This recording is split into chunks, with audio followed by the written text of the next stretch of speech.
2004, and when I served in Iraq, I served along the Wisconsin National Guard, and we ran missions on a daily basis together. Thank you.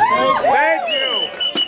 I want to thank you all for coming out today, and I want to tell a little short story about why this is so important to me personally. When I was over in Iraq, I went over there believing I was going to be able to provide humanitarian relief for the Iraqi people. I went over there ready to kick the dictators and take it to them and build a democracy, provide humanitarian relief. And my first convoy into Iraq, there's a big concrete barrier on the side of the roadway. You know what it says? It says, beware of children on the side of the road, 1,000 meters. That's what it says. The British put it up. And that's because as soon as you cross the border from Kuwait into Iraq, there's kids that are willing to jump on semi-trucks to get food or water. And I thought, whoa, these are the people I'm going to help. This is why I'm here. But those kids were still on the side of the road 6 months later. And those kids were still on the road 12 months later. And those kids were still on the road 13, 14, and 15 months later. On my last convoy out of Iraq, I watched my squad leader, Sergeant Holland. He's a union member. He works for the Stateville, which is a correctional facility in Illinois. He cried for 3 hours on our last convoy out. He kept saying, what have we been doing? What have we been doing? So I left that deployment trying to answer that question. Because I didn't do what I wanted to do. I didn't build that humanitarian relief. I didn't build the democracy I wanted to. So I came back and I started sharing that with folks. I tried to let people know what was really going on the ground in Iraq. And in 2009, I had the humbling experience of going back to Iraq. I went back to Iraq not as a soldier this time, but as a representative of Iraq Veterans Against the War to attend the first International Labor Conference in Erbil, Iraq.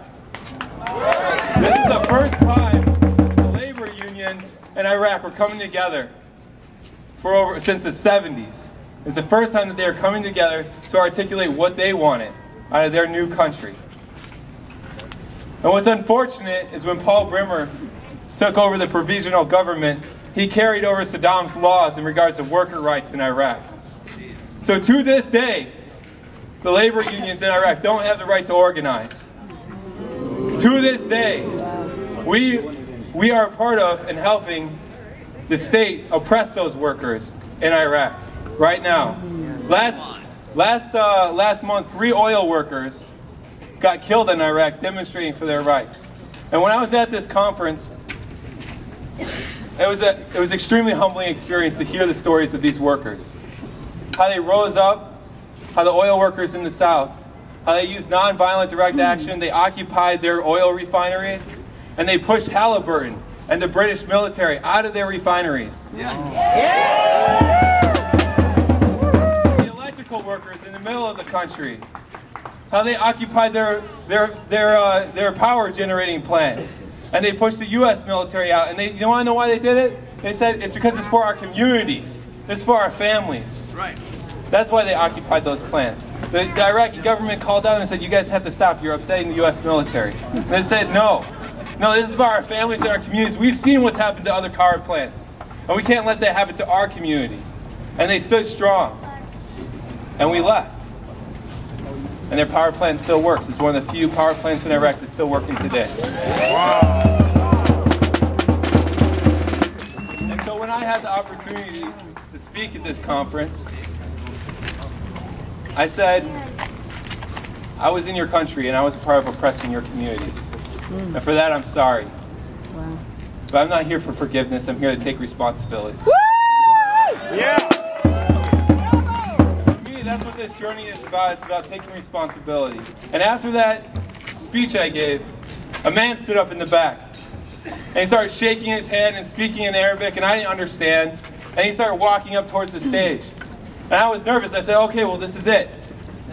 I guess this guy's going to come punch me in the face or something. This is what I deserve. But the man walked up on stage, and I'm listening to the translation, and he said, I just want to come up on stage and give these gentlemen a hug. Wow. Wow. That's solidarity. Woo! That's solidarity. That's why we're here. and show this government why we're out here. That's right.